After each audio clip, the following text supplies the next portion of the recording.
Hello everybody, how you doing? Still feeling kind of bad.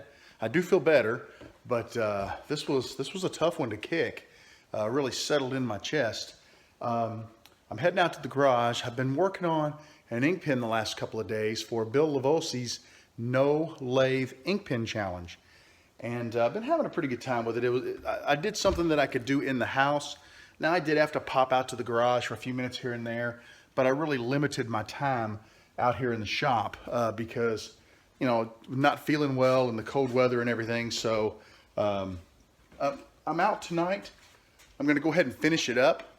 And then once it's finished up, I got something to do to my car. The other day, when I cleaned my car, and by cleaned, what I mean is I shot the gunk on the engine to clean the engine prior to doing the intake manifold work.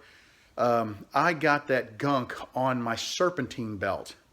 And what that's done is it's petroleum based. So that serpentine belt is squalling and it's horrible. It doesn't squall constantly, but you'll be driving down the road and you'll accelerate, say, from 35 to 45, and then you'll hit 45 and you'll let up off the gas and it'll just squeal, for a second, really, really quick. Or when you first start the car, it'll squall. So it was just driving me crazy, and I was looking for things I could do because the belt it's probably 6-8 months old. And I was looking for things I could do to kind of help. And I called the auto parts store, and a new belt was 29 bucks. And I thought, I can waste a ton of time trying to figure out how to fix this. I could try stuff, probably buy some sticky stuff or whatever. This just isn't worth it for 29 bucks. So I picked up a new serpentine belt. So after I get this pen put together and, close the video up for the pen challenge, or just record it essentially, I'm going to jump over on the Grand Prix, and I'm going to swap that serpentine belt, and then I'm going to take a little test drive and make sure that squalling noise has stopped. So keep your fingers crossed for me. And when I do put the belt on, I was able to find, I had trouble with some vacuum fittings. And I noticed it when I was putting things back together that they were dry rotted super bad. I mean, to the point where one of them was split 3/4 of the way down the fitting. So I put some black electrical tape around them just to hold them until I could locate the parts. And I looked high and low on the internet, all the Pontiac forums I could find. And guys are like, yeah, the problem is GM hasn't released the part numbers for all these. They're kind of holding them tight because I don't know why, but there were all types of reasons that guys had. Whether they're true or not, I don't know. But anyway, I went by the dealership today and give the guy the VIN number off my car. He looked it up. He goes, yep, I got them. They're 38 bucks. I said, well, give me a set. I need it, So I went right out to the parking lot, slapped them on right there. It made a world of difference. I was sucking so much air that it was idling really rough. And I still got a little roughness in the idle. I need to just spend some time with the motor and just tune it a tiny bit. And that's coming very soon. But I've talked way too long. I'm going to get to work on this pen, and then we'll come back and finish up that serpentine belt. Well, everybody, I've got my pen done, and I need to make a correction. I keep calling this a pen. I ended up making a mechanical pencil. It's nice and thick, and I like the way it feels in my hand. It's comfortable to hold. It's very lightweight, and I use a mechanical pencil all day long at work. So this baby's going to be in my pocket for the next few weeks until I make another one and replace it. But I'm real happy it's done. I'm going to work on the video tonight. I hope to get it published tonight. So if you're interested in watching how I made this, keep your eye out for that.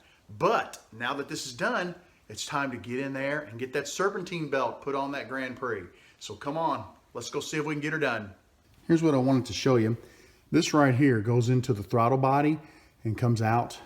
It goes right here and then over to here, right around into here. That was dry rotted. Now that end down here was in great shape, but right here and right here, it was dry rotted. And this one was split almost all the way down. And I was able to find that piece today at my local GM dealer. It cost me 38 bucks, so it wasn't cheap. And really, it's just two little pieces of plastic hose and some fittings, but I had to have it. I mean, the car, like I said, with it, especially up around the throttle body where it was sucking air, so much additional air through there, it was running really rough and really choppy. Once I put that on, it leaned out, so I was real happy with that. What we're going to do today is got a new serpentine belt here, and we just need to remove this one and put the new one on. And you might remember a while back when I replaced the belt tensioner, I had to take that off. And I remember it was, you really almost need 3 hands to put it back on, but it really wasn't bad. I think it's going to be about a 10-15 minute job. Right now, I'm just, I went ahead and grabbed a 13mm socket. For some reason, that came to mind as the right size, but I'm just going to figure out which socket goes onto the belt tensioner, the arm on the belt tensioner, so that I can get it loosened up, pull the old belt off, and then once it's off, we'll take a quick peek at the diagram and slide the new one on. Come back and see you in a minute when she's ready to go. Well, that wasn't near as bad as I thought. You can see the belt right there going down around there, back up here, loops around here, over there, back down, comes up to the top, comes over the alternator. Went on pretty quickly. All I need to do is stick this reservoir tank back in for the radiator, and it just hangs right there along the side of the strut between the alternator and the strut, and a couple little nuts hold it on, and then we're going to be ready for a test drive. I've got her running and she sounds pretty good. New belt is running smooth. I don't see any vibration or anything in there. I don't hear any vibration.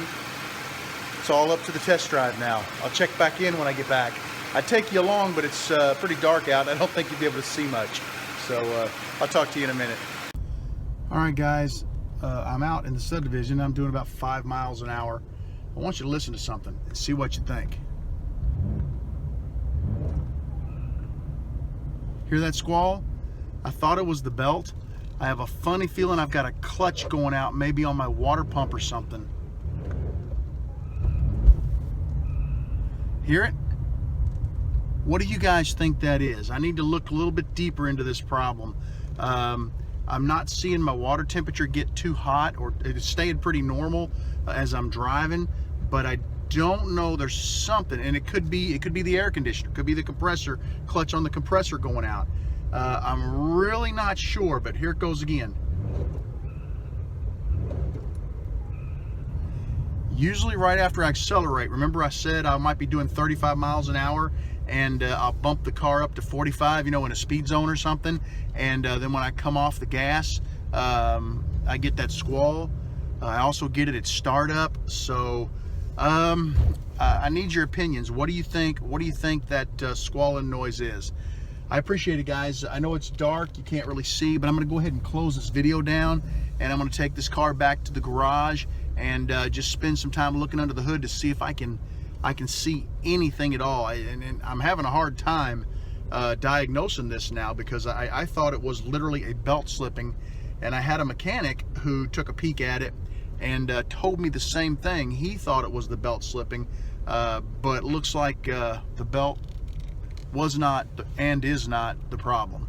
So I'll close the video with the sound once more.